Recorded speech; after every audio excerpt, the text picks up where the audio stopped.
mga naniniwala. Mas mapalad ang mga naniniwala, nananalig sa akin kahit hindi ako nakita. Amen? Mas mapalad tayo na hindi nakita si Jesus, pero nananalig at nananampalataya tayo sa Kanya. Amen? Bakit tayo mapalad? Sapagkat sumasa atin si Jesus sa ating mga puso. Sabi ng mga alagad, nung siya'y makita na, sila'y nagkita-kita, ano ba ang tinanong ng mga alagad?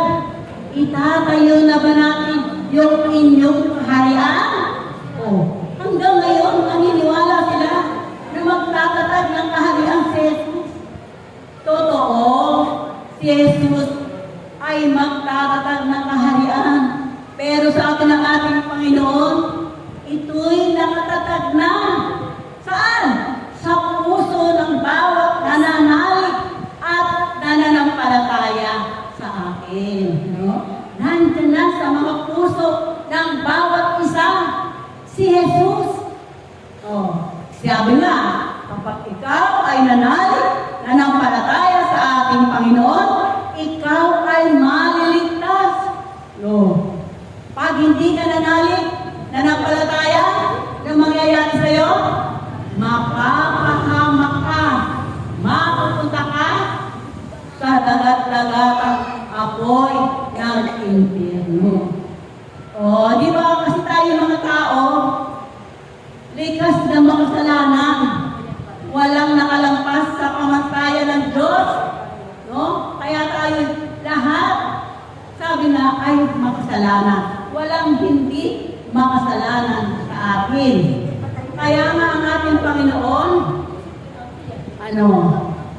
sa labis niyang pag-ibig, kasanlibutan, ibinigay niya ang kanyang buktong na anak upang tayo iligtas sa kasalanan.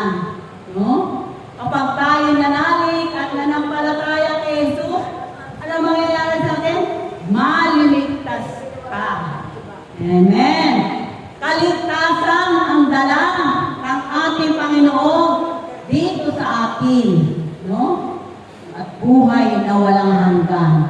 Kapag tayo nanalig at nanampalataya sa Kanya, magkakaroon tayo ng buhay na walang hanggan. Sapagkat napagtagumpayan na ng ating Panginoon ang kamatayan. Mula sa pagkamatay, siya'y muli na buhay.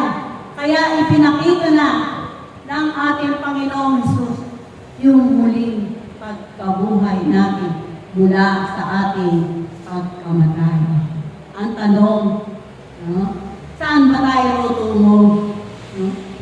Dapat natin malaman kahit gumawa ka ng mabuti, hindi yan makapagliligtas sa'yo. Ang makapagliligtas sa'yo, anong sabi? Si Jesus ang daan, ang katotohanan, at ang buhay na walang hanggan. Hindi makararating sa Ama, kundi sa pamamagitan ni Jesus.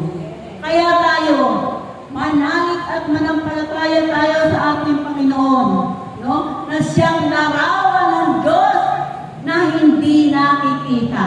Amen? Siya yung larawan ng ating Amang nasa langit. Siya'y bumaba dito upang tayo ituwid sa ating mga kasalanan. Kaya nga kapag pinanggap mo si Jesus, ano ang sabi? Ikaw ay bagong nilalang.